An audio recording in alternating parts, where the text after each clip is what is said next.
You ask Tiger to solve. This deals with linear equations with one unknown. The final result is y equals -14/3. Let's solve it step by step. Group all constants on the right side of the equation. Add 14 to both sides. Simplify the arithmetic.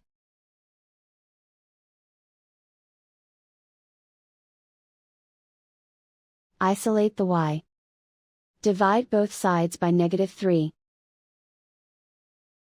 Cancel out the negatives. Simplify the fraction.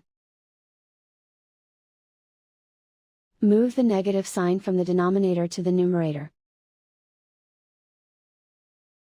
And so the final result is y equals -14/3.